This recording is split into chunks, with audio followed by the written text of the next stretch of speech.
Welcome my dear rockers. आज हम देखने वाले हैं 57 सेकंड्स। मूवी की शुरुआत में हम एक प्लेन को रनवे पर भागते हुए देखते हैं जिस पर पुलिस गोलियां चला रही होती है, जिस कारण वो प्लेन कभी भी क्रैश हो सकता है। और इसमें फ्रैंकलिन के साथ सिग नाम का एक अमीर बिजनेसमैन भी सवार होता है। फ्रैंकलिन की बात करें तो वो एक ब्लॉगर है जो रेमेडी नाम से आर्टिकल लिखता है जिसमें वो लोगों को बिना दवाइयों के स्वस्थ कैसे रहना है ये बताता है। और अगर सिग की बात करें तो वो एक बड़ी फार्मास्यूटिकल कंपनी का मालिक है जिसने एक ऐसी दवा बनाई जिसकी लोगों को लत लग गई और फिर दवा की वजह से कई लोगों की जान चली गई। अब ये दोनों क्यों और कैसे यहाँ पर पहुंचे ये जानने के लिए हम 3 महीने पहले के समय में जाते हैं, जहां हम देखते हैं कि फ्रैंकलिन जल्दी में भागते हुए जा रहा है क्योंकि उसको एक लाइव इवेंट में टिकट चेकर की जॉब मिली है और आज उसका पहला दिन होता है। दरअसल फ्रैंकलिन का असली मकसद उस लाइव इवेंट में आने वाले एंटोन से मिलना है और उनसे इंटरव्यू के लिए पूछना है जिसे फिर वो अपने आर्टिकल में लिख पाए। अब क्योंकि एंटोन एक टेक गुरु होते हैं जो एक ऐसा गैजेट्स बनाते थे जिससे इंसान को दवाइयों की जरूरत ही ना पड़े और वो हेल्दी रह सके। अब क्योंकि फ्रैंकलिन बहुत देर से पहुंचता है तो उसे ये पता नहीं होता कि टिकट चेक करने के लिए लोगों के ट्राई बैंड को स्कैन करना है क्योंकि ये बैंड ही उनका टिकट है। इस बात पर फ्रैंकलिन को उसका दोस्त काफी फटकार लगाता है कि तुम्हें कुछ पता भी होता है कभी। पर तभी जाला नाम की एक लड़की जो कि फ्रैंकलिन की कोवर्कर है वो सिचुएशन को संभाल लेती है और फिर फ्रैंकलिन को सिखाती है कि कैसे तुम्हें स्कैन करना है वगैरह वगैरह। जिसके बाद फ्रैंकलिन उससे बातें करता है और बातों ही बातों में वो जाला से उसका नंबर मांग लेता है जो फ्रैंकलिन को वो देती नहीं, लेकिन वो फ्रैंकलिन के फोन में एक अलार्म लगा देती है और कहती है कि इवेंट खत्म होने के बाद मैं तुम्हारा इंतजार करूंगी। इतना कहकर वो अपने काम पर चली जाती है। जिसके बाद फ्रैंकलिन बाथरूम में जाता है जहाँ उसका दोस्त एंडी होता है जिसने फ्रैंकलिन के लिए एक ट्राई बैंड का जुगाड़ कैसे भी कर लिया होता है क्योंकि फ्रैंकलिन का मेन मकसद एंटोन से मिलना है और इसी के लिए वो यहाँ पर आया है। साथ ही उसके पास टिकट के पैसे भी नहीं होते, इसलिए उसे ये रास्ता अपनाना पड़ा। अब उसी ट्राई बैंड को पहनकर फ्रैंकलिन गार्ड को उसको दिखाने के बाद बैक स्टेज से अंदर जाता है जहाँ वो देखता है कि एंटोन अपने अजीब से असिस्टेंट इंग्रैम से कुछ बातें कर रहा है और ये देखकर वो परेड के पीछे छिप जाता है। पर एंटोन ने उसको देख लिया है। फिर वो फ्रैंकलिन से यहाँ होने का कारण पूछता है। इसी दौरान फ्रैंकलिन एंटोन के हाथ में एक अजीब सी अंगूठी को देखता है। साथ ही फ्रैंकलिन एंटोन को सच्चाई बता देता है कि मुझे आपका एक इंटरव्यू चाहिए। एंटोन कहता है कि इवेंट को एंजॉय करो। इतना कहकर वो स्टेज में चला जाता है जिस दौरान ऑडियंस एंटोन को देखकर काफी खुश होती है। पर उनके बीच बैठे क्लेवर्ट और रेनी कुछ खास खुश नजर नहीं आ रहे होते हैं। ये जो ट्राई बैंड सभी ने पहना होता है इसे एंटोन ने ही बनाया है जो कि उसे पहनने वाले इंसान के डीएनए को समझकर उसे हेल्दी रहने के लिए क्या करना चाहिए ये सब कुछ बता सकता है। एंटोन का मकसद है इंसान दवाइयों पर निर्भर ना रहे और ये बैंड हर किसी को ये बता दे कि किसे कब कितना और क्या खाना है जिससे वो हेल्दी रह सके। हालांकि एंटोन यहाँ पर अब अपने ट्राई बैंड 5 की अनाउंसमेंट करने के लिए आया है जो कि लोगों के अंदर की कमी को समझकर खुद ब खुद उन्हें पूरा कर सकता है। इससे कई बीमारियां जल्द से जल्द मिट सकती हैं। जब एंटोन ये सब कुछ बता रहा होता है तो वहाँ हम एक आदमी को देखते हैं जो कि गार्ड को बेहोश करके एंटोन को मारने के लिए आया है। उसका कहना होता है कि एंटोन की बनाई हुई चीजें लोगों पर बुरा प्रभाव डाल रही है, मगर इससे पहले वो कुछ कर पाता फ्रैंकलिन पास पड़ी टेबल से उसे धक्का देकर गिरा देता है। फिर उसे गार्ड्स पकड़ कर लेके जाते हैं। यानी कि यहाँ फ्रैंकलिन ने एंटोन की जान बचा ली है। अब एंटोन फ्रैंकलिन को इंटरव्यू देने का वादा कर देता है। उसके जाने के बाद एंटोन का सिक्योरिटी हेड फ्रैंकलिन के हाथ की चोट पर पट्टी बांधता है और उसका ट्राई बैंड अपने पास सबूत के तौर पर रख लेता है। इसी दौरान फ्रैंकलिन देखता है कि एंटोन की वही रिंग नीचे पड़ी हुई है जिससे वो उठा लेता है और जैसे ही वो उस रिंग के पत्थर को छूता है तो समय कुछ पल पीछे चला जाता है और फिर वही सब रिपीट होता है जिसका सिर्फ फ्रैंकलिन को पता होता है। हालांकि उसे समझ में नहीं आता कि छूने से ये टाइम पीछे कैसे हो गया। अब क्योंकि जाला ने जो अलार्म लगाया था वो बज चुका है तो फ्रैंकलिन उससे मिलने के लिए एक रेस्टोरेंट में जाता है जहाँ वेट्रेस गलती से उस रिंग के पत्थर को फिर छू देती है और फिर से समय पीछे हो जाता है जो कि सिर्फ रिंग पहनने वाले यानी फ्रैंकलिन को ही पता चलता है। अब फ्रैंकलिन फिर से रिंग को छूता है तो कुछ भी नहीं होता क्योंकि अब उसे दोबारा रिचार्ज होने के लिए कुछ समय चाहिए। फ्रैंकलिन इसके थोड़ी देर बाद अपने मोबाइल में स्टॉप वॉच लगाकर दोबारा से उस रिंग को इस्तेमाल करता है और फिर उसे पता चलता है कि ये रिंग समय को 57 सेकंड्स पीछे कर देती है और ये चीज अब कई तरह से फ्रैंकलिन के काम आने वाली है। बस रॉकर्ट्स फ्रैंकलिन की तरह अगर आपको ये मिल जाए तो सबसे पहले आप क्या करोगे? Wrong answers only. फिर फ्रैंकलिन जाला से मिलता है तो दोनों वॉक पर निकल जाते हैं जहाँ जाला उसे बताती है कि मैं एक आर्टिस्ट हूँ और फिर फ्रैंकलिन भी बताता है कि मैं रेमेडी नाम से एक आर्टिकल लिखता हूँ। दोनों साथ में फ्रैंकलिन के अपार्टमेंट में जाते हैं और दोनों के बीच फिर होता है रोमांस शुरू। और इसी वक्त जाला की नजर एक लेडीज हैंडबैग पर पड़ती है और उसे लगता है कि फ्रैंकलिन की ऑलरेडी कोई गर्लफ्रेंड है, इसलिए वो तुरंत जाने लगती है। पर फ्रैंकलिन राइट टाइम से टाइम को पीछे करके उसे जाला के देखने से पहले ही छिपा देता है। फिर जाला की नजर एक लड़की की फोटो पर जाती है तो उसे भी रिंग की मदद से फ्रैंकलिन जाला के देखने से पहले हटा देता है, यानी कि उसने रिंग के इस्तेमाल से जाला को पटाना शुरू कर दिया है। फिर वो जाला के साथ काफी अच्छी रात गुजारता है। अब अगली सुबह हम रैनी और क्लेवर्ट को उसके बॉस के सामने देखते हैं, जो कोई और नहीं बल्कि सिग ही होता है। सिग कहता है कि कल रात एंटोन के इवेंट में जो कुछ भी हुआ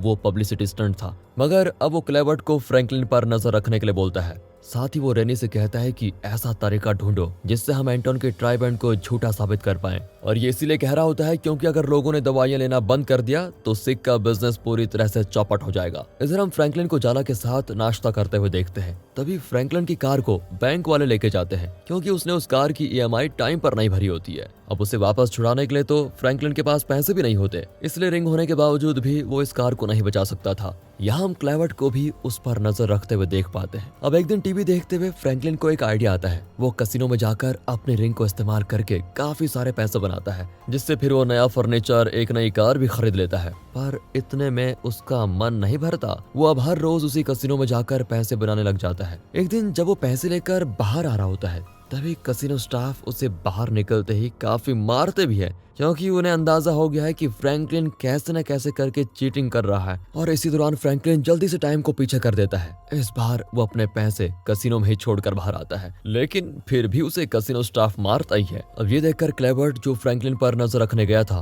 वो उसे बचाता है और फिर उसे कैफे में लेकर जाता है, जहाँ क्लेवर्ट फ्रैंकलिन से पूछता है कि आखिर तुम वो पैसे कैसे जीत रहे हो, वो भी इतने सारे। फ्रैंकलिन कहता है कि मैं बस लगी हूँ, बाकी इसका कोई सीक्रेट नहीं है। अब क्लेवर्ट उसे अपना कार्ड देते हुए सिग के लिए काम करने का ऑफर देता है, जिसका नाम सुनते ही फ्रैंकलिन इस ऑफर को ठुकरा देता है, क्योंकि उसे पता है कि सिग की कंपनी के द्वारा दवाइयां बनाई जाती है और उसकी दवाइयों ने काफी सारे मासूमों की जान भी ली। क्लेवर्ट उसके पास फिर अपना कार्ड छोड़कर ये कहकर चला जाता है कि तुम्हारा इरादा बदल जाए तो बिल्कुल आ जाना। इसके बाद जाला फ्रैंकलिन के घर पर आती है। उसके घर में नया फर्नीचर देखकर काफी सरप्राइज भी होती है। इसी दौरान जाला को फ्रैंकलिन के लैपटॉप में एक लड़की की फोटो दिखती है, जिसके बारे में फ्रैंकलिन इस बार उसे बता ही देता है। वो कहता है कि ये मेरी ट्विन सिस्टर है, इसकी 4 साल पहले मौत हो चुकी है। इसका एक एक्सीडेंट हुआ था, जिसके बाद डॉक्टर्स ने इसे सिग की कंपनी की दवाइयां दी और उसे खाने से मेरी बहन को उन दवाइयों की आदत पड़ गई। फिर इन्हीं दवाइयों की वजह से उसकी जान भी चली गई। यही कारण है कि मैं अपने आर्टिकल्स के जरिए लोगों को इन दवाइयों से दूर रहने की सलाह देता हूँ, जिसे मैं रेमेडी नाम से लिखता हूँ।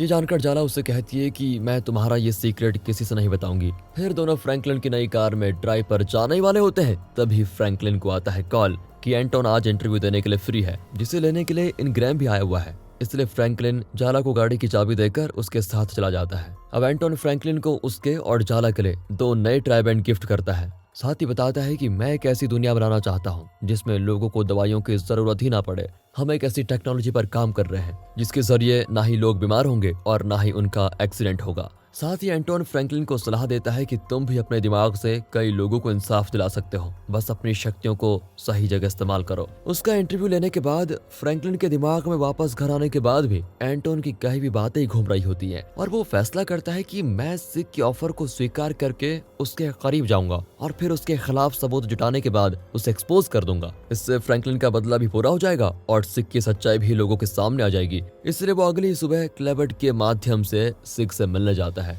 जिसे देखते ही फ्रैंकलिन को इतना गुस्सा आता है कि वो सिग को एक जोरदार पंच लगा दे और लगा भी देता है। फिर तुरंत रिंग से टाइम को पीछे करके सब कुछ पहला जैसा कर देता है। इस बार वो सिग से अच्छी तरह मिलता है, जो कि फ्रैंकलिन से कहता है कि तुम्हें मेरी कंपनी के बारे में अच्छे अच्छे आर्टिकल लिखने होंगे और हर आर्टिकल के लिए मैं तुम्हें $1000 दूंगा, लेकिन अगर तुम मेरे इस गेम में हार गए तो तुम्हें 3 आर्टिकल सिर्फ $500 में ही लिखने होंगे। फ्रैंकलिन उसकी इस शर्त को एक्सेप्ट कर लेता है। उसे ये गैस करना है कि सिग की सीटी बजाने पर कौन आएगा। फ्रैंकलिन गैस करता है कि उसका डॉग आएगा, लेकिन सिग की सीटी बजाते ही एक लड़की आकर उसे मसाज करने लगती है। ये देखकर फ्रैंकलिन रिंग का इस्तेमाल करके सही अंदाजा लगा देता है और सिग की कंपनी में उसकी नौकरी पक्की। अब सिग फ्रैंकलिन को अपने साथ इसलिए रखना चाहता है क्योंकि उसे शक है कि फ्रैंकलिन जो भी चीजें कर रहा है उसमें फ्रैंकलिन को एंटोन का साथ मिल रहा है। अब सिग फ्रैंकलिन को उसको अपना ऑफिस देता है और वहाँ पर एक दिन एक मॉडल फ्रैंकलिन पर डोरे डालने की कोशिश करती है, जिसे सिग देख रहा होता है। पर फ्रैंकलिन उसके चक्कर में नहीं फंसता और सिग जो उसके खिलाफ सबूत बनाना चाहता था वो नहीं जुटा पाता। इसलिए वो क्लेवर्ट से कहता है कि हमें कुछ और सोचना होगा, ये बहुत तेज है। फिर वो फ्रैंकलिन को जाला समेत मियामी में एक ट्रिप के लिए लेकर जाता है, पर शर्त यह होती है कि कंपनी पॉलिसी के कारण फ्रैंकलिन और जाला एंटोन के उसी ट्राई बैंड को नहीं लेके जा सकते। वहां पर फ्रैंकलिन एक कसिनो में अपनी रिंग का इस्तेमाल करके काफी सारे पैसे जीत जाता है, जिसका पता सिग या उसके लोगों को चल ही नहीं पाता कि ये पैसे आखिर बना कैसे रहा है। उसी दौरान रेनी जाला से दोस्ती करके फ्रैंकलिन के बारे में पता करने की कोशिश करती है, पर उसे जाला से कुछ भी पता नहीं चलता क्योंकि फ्रैंकलिन ने उसे भी रिंग के बारे में कुछ नहीं बताया है। यहाँ फ्रैंकलिन की नजर एंटोन के असिस्टेंट इनग्राम पर पड़ती है, जो उसे ही देख रहा था। फिर फ्रैंकलिन इस रिंग को अपनी पॉकेट में छिपा देता है। उसके बाद जाला के साथ डांस करने के बाद जब डिनर करने बैठता है तो वहाँ पर एक आदमी आकर सिग पर गोली चला देता है, जिसमें से एक गोली जाला को भी लग जाती है। इसी कारण फ्रैंकलिन को समय पीछे करना पड़ता है और इस बार वो उस आदमी के सर पर बॉटल से वार करके जाला और सिग दोनों को बचा लेता है। ये देखकर सिग हैरान रह जाता है कि आखिर हर बार क्या होने वाला है, ये फ्रैंकलिन को कैसे पता चल जाता है। इसके बाद वापस आने के बाद फ्रैंकलिन जाला को शादी के लिए प्रपोज करता है और साथ ही कहता है कि मैं जल्द ही सिग का पर्दाफाश करने वाला हूँ और उसे दुनिया के सामने एक्सपोज कर दूंगा जल्द ही, उसके बाद हम शादी कर लेंगे। ये सुनकर जाला काफी खुश होती है। इसी दौरान चेक करने पर फ्रैंकलिन को पता चलता है कि जो आदमी सिग को मारने आया था उसकी बीवी सिग की कंपनी में काम करती है, जिसे मारकर सिग ने उस मामले को दबा दिया था। अब उस आदमी की बीवी के बारे में जानने के लिए फ्रैंकलिन रेनी से उसकी बीवी की फाइल मांगता है, जिसे ढूंढने के लिए पहले तो रेनी मना कर देती है, फिर वो इस बारे में जाकर सिग को भी बताती है।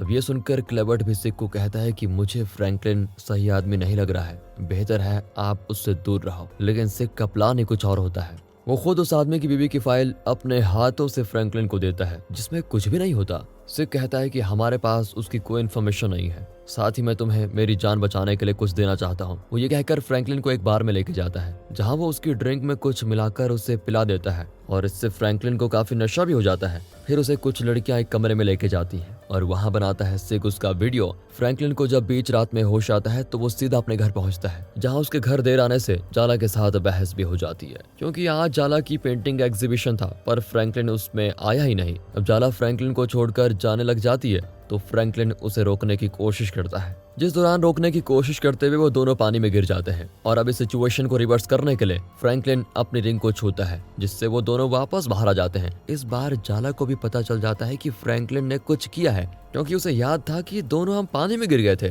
जिससे फ्रैंकलिन को समझ आ जाता है कि उस रिंग को छूने के दौरान अगर कोई आपके साथ यानी फिजिकल कांटेक्ट में है तो उससे भी इस बारे में पता चल जाएगा, जिस कारण अब फ्रैंकलिन को जाला को इसके बारे में सब कुछ बताना ही पड़ता है। और ये भी कहता है कि मैं इस रिंग की हेल्प से ही तुम्हें अपने करीब लेकर आया हूँ। ये सुनकर वो उसे तुरंत छोड़कर चली जाती है, जिसके जाने के बाद फ्रैंकलिन फैसला करता है कि अब वो सिग का पर्दाफाश करके ही रहेगा। उधर सिग सोच रहा है कि अब मेरे पास फ्रैंकलिन का गलत वीडियो लग गया है, जिसके जरिए फ्रैंकलिन को ब्लैकमेल करके उसके सारे राज निकलवा लूंगा। अब फ्रैंकलिन रेनी पर गन पॉइंट करके उससे सिग के सेफ का कोड पूछता है, जो कि पहले चिल्ला देती है और ये देखकर वो टाइम को पीछे कर देता है। फिर से रेनी से पूछता है। इस बार वो रेनी को गलती से शूट भी कर देता है, जिससे उसकी मौत हो जाती है। फ्रैंकलिन फिर से रिंग का इस्तेमाल करता है, जिससे रेनी जिंदा हो जाती है। वो फिर से पूछने लगता है तो वो फ्रैंकलिन को गलत कोड बताती है। ये देखकर इस बार वो फिर से टाइम रिसेट करता है और रेनी के पैर पर गोली मार देता है, जिसकी वजह से वो फ्रैंकलिन को सही कोड दे देती है। इसे पाने के बाद वो फिर से टाइम को पीछे करता है और रेनी के जाने के बाद सिग के सेफ से वो सारी वीडियोस और उसके काले चिट्ठे की फाइल्स निकाल लेता है। फिर वो अपने दोस्त एंडी को कुछ पैसों के बदले एक वीडियो चलाने के लिए बोलता है, वो भी बास्केटबॉल मैच के दौरान, जो कि एंडी चला देता है। दरअसल इस वीडियो में सबूत था कि जो आदमी सिग को मारने आया था उसकी बीवी को क्लेवर्ट ने सिग के कहने पर मार दिया था, क्योंकि उसे सिग की कंपनी की दवाइयों की सारी सच्चाई पता चल चुकी थी। ये बात जल्द ही पूरी दुनिया में फैल जाती है और फ्रैंकलिन अपने घर से निकलने की सोचता है, तभी उसे कुछ लोग बेहोश करके किडनैप कर लेते हैं। जिसके बाद फ्रैंकलिन अपने सामने सिग को देखता है, जो कि फ्रैंकलिन को अपने साथ प्राइवेट प्लेन से कहीं लेके जा रहा है, ताकि फ्रैंकलिन सभी के सामने सिग को फंसाने के लिए माफी मांगे और ये बोले कि ये सब उसने पब्लिसिटी के लिए किया है, इसमें कोई सच्चाई नहीं है। लेकिन फ्रैंकलिन ये करने से बिल्कुल मना कर देता है। फिर चाहे सिग उसे मार ही क्यों ना दे, पर सिग ने जाला को किडनैप भी कर लिया होता है ताकि फ्रैंकलिन उसकी बात मान ले। हालांकि जाला को फ्रैंकलिन पर गर्व होता है और फ्रैंकलिन भी उसे अंगूठी छूने के लिए इशारा करता है। जैसे ही जाला करती है तो समय पीछे हो जाता है और फिर जाला एक के पैर में मारकर भागती है। तभी वहां पर पुलिस भी आ चुकी होती है, जिन्हें आता देखकर सिग फ्रैंकलिन को जबरदस्ती प्लेन पर चढ़ाता है और पुलिस दौड़ रहे प्लेन पर गोली चला रही होती है, जिससे इंजन में गोली लगने के कारण प्लेन क्रैश करने लग जाता है और फ्रैंकलिन रिंग पर हाथ फेर कर सोच ही रहा होता है, तभी सिग उसकी अंगूठी को गलती से छू देता है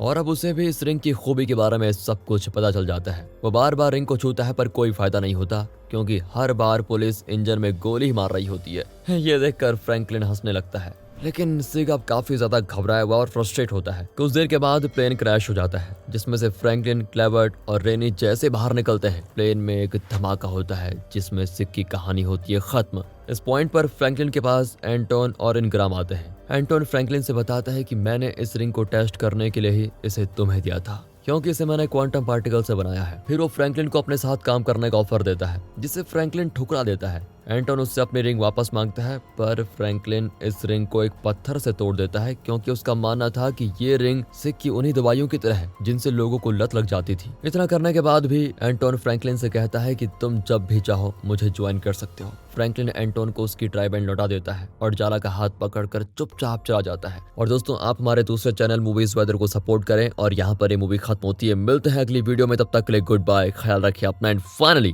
थैंक्स फॉर वॉचिंग।